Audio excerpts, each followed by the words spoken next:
En ce temps-là, Hérode le tétrarque apprend la renommée de Jésus.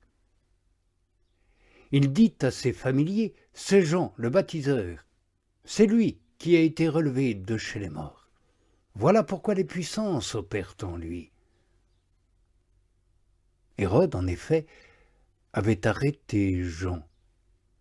Il l'avait lié et mis en prison à cause d'Hérodiade, la femme de Philippe, son frère. Car Jean lui disait, il ne t'est pas permis de la voir. Mais, tout en voulant le tuer, il craignait la foule qui le tenait pour un prophète. Arrive l'anniversaire d'Hérode, et la fille d'Hérodiade danse en public et charme Hérode au point qu'il s'engage, par serment, à lui donner ce qu'elle réclamerait. Elle, poussée par sa mère, lui dit « Donne-moi, ici même, sur un plateau, la tête de Jean le baptiseur. » Bien qu'attristé, le roi, à cause de ses serments et des commensaux, ordonne qu'elle lui soit donnée. Il envoie décapiter Jean dans la prison. Sa tête est apportée sur un plateau et donnée à la jeune fille qui la porte à sa mère. Ses disciples s'avancent, enlèvent le cadavre et l'ensevelissent. Puis ils viennent l'annoncer à Jésus. Jésus entend et se retire de là en barque vers un lieu désert, à l'écart. Mais les foules l'apprennent et le suivent à pied de diverses villes. En débarquant, il voit la foule nombreuse. Il en est remué jusqu'aux entrailles pour eux et guérit leurs infirmes. Le soir venu, les disciples s'approchent de lui en disant « Le lieu est désert et l'heure est déjà passée. Renvoie donc les foules, qu'ils s'en aillent dans les villages, s'acheter des aliments. » Jésus leur dit « Ils n'ont pas besoin de s'en aller. Donnez-leur, vous, à manger. » Ils lui disent « Nous n'avons ici que 5 pains et 2 poissons. » Il dit « Apportez-les-moi ici. » Il ordonne aux foules de s'installer sur l'herbe. Il prend les 5 pains et les 2 poissons. Il lève le regard au ciel. Il bénit, partage et donne aux disciples les pains, et les disciples aux foules. Et ils mangent tous et sont rassasiés. On enlève les parts en surplus qui remplissent 12 couffins. Et ceux qui ont mangé étaient environ 5000 hommes, sans compter femmes et enfants. Aussitôt, il oblige les disciples à monter dans la barque et à le précéder sur l'autre rive, pendant qu'il renverrait les foules. Il renvoie les foules, puis il monte dans la montagne, à l'écart, pour prier. Le soir venu, il était là, seul. Quant à la barque, elle était déjà au milieu de la mer, tourmentée par les vagues, car le vent était contraire. À la 4e veille de la nuit, Jésus vient vers eux, marchant sur la mer. Les disciples, le voyant s'avancer sur la mer, se troublent. « C'est un fantôme !» disent-ils, et une crie de frayeur. Aussitôt Jésus leur parle et dit « Confiance,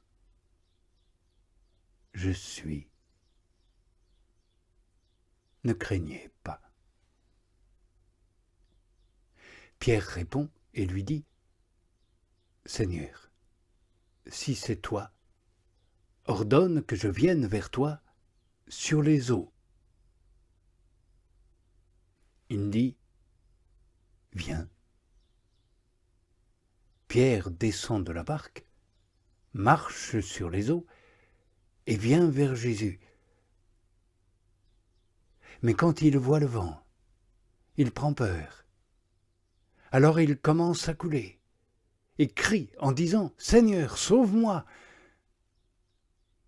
Aussitôt Jésus tend la main, le saisit et lui dit « Mini-croyant, pourquoi as-tu douté ?» Et tous deux montent dans la barque et le vent tombe. Ceux qui étaient dans la barque se prosternent devant lui et disent « Vraiment, tu es Fils de Dieu. »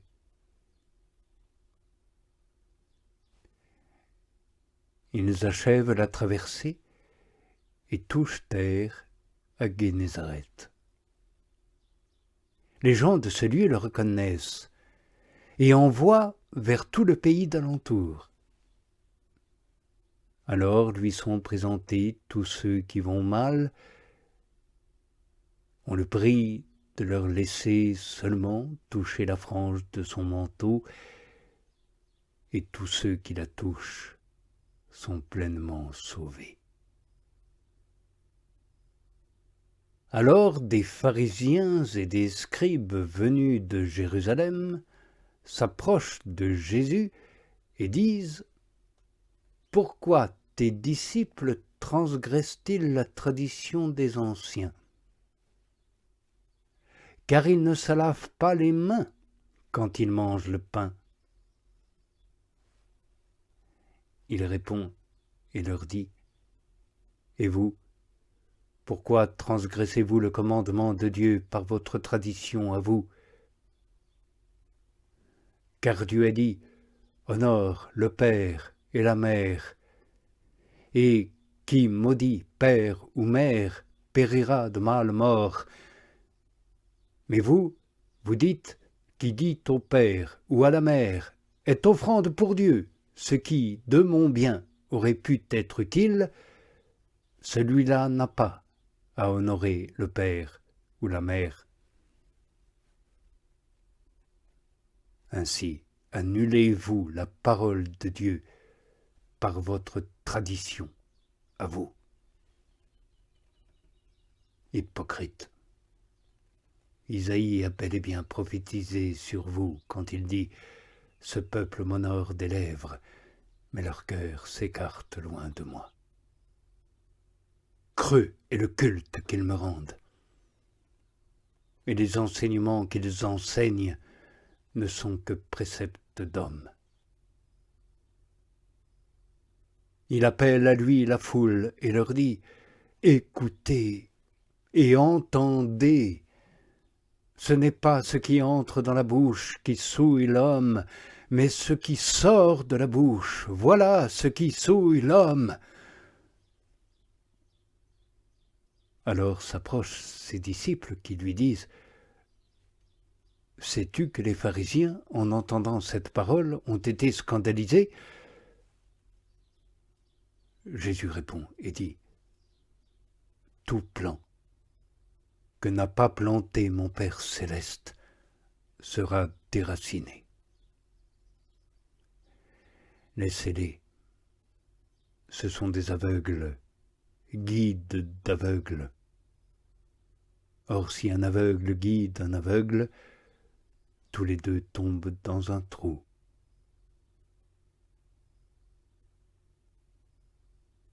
Pierre intervient et lui dit « Explique-nous la parabole. »